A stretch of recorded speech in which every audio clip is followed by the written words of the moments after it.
Et si vous voyez le Fils de l'homme monter où il était auparavant, Jean 6, 62, le Fils de l'homme monter. Ce titre même est annonciateur d'une grande et merveilleuse vérité. Elle nous amène en plein dans la lettre aux Hébreux. Qu'est-ce que l'homme, que tu te souviennes de lui, ou le Fils de l'homme, que tu le visites? Tu l'as établi sur les œuvres de tes mains. Tu as assujetti toute chose sous ses pieds. Maintenant, nous ne voyons pas encore que toute chose lui soit assujettie. Hébreux 2, 6, 8. L'homme n'est pas encore parvenu à ce pourquoi il fut créé. Tout n'est pas encore réalisé.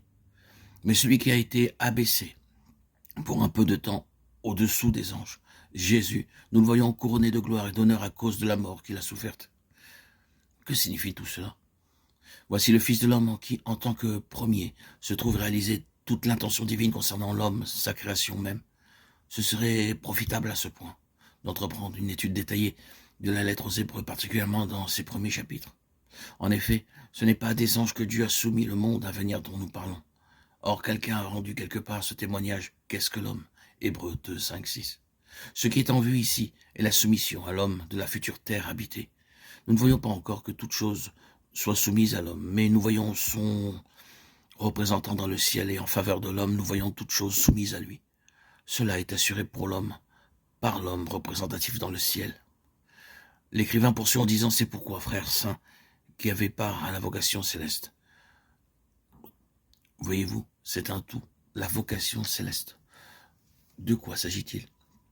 D'être en communion avec lui, d'être son partenaire.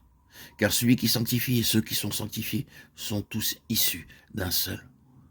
C'est pourquoi il n'a pas honte de les appeler frères lorsqu'il dit « J'annoncerai ton nom à mes frères » Hébreux 2, 11, 12. C'est pourquoi, frères saints, qu'avait part avec lui et l'un avec l'autre à la vocation céleste. De quoi s'agit-il? De posséder la souveraineté sur la terre habitée à venir. Il se trouve là ayant assuré cette intention de Dieu en sa propre personne, représentant le peuple, les nombreux fils qu'il conduit à la gloire de 10. C'est la raison pour laquelle il est monté dans les hauteurs, psaume 68, 19, Éphésiens 4, 8. C'est le signe d'un homme installé en pleine possession de l'intention éternelle de Dieu concernant l'homme, installé là comme le premier entre beaucoup de fils conduits à la gloire. Peut-être vous posez-vous la question, quelle est la différence entre la domination et le gouvernement céleste d'à présent et celui de l'ancienne dispensation? Car les cieux dominaient alors, dans les jours de Daniel, les cieux dominaient, Daniel 4, 26, versets 17, 25, 32. Oui, ils dominaient dans l'ancienne dispensation.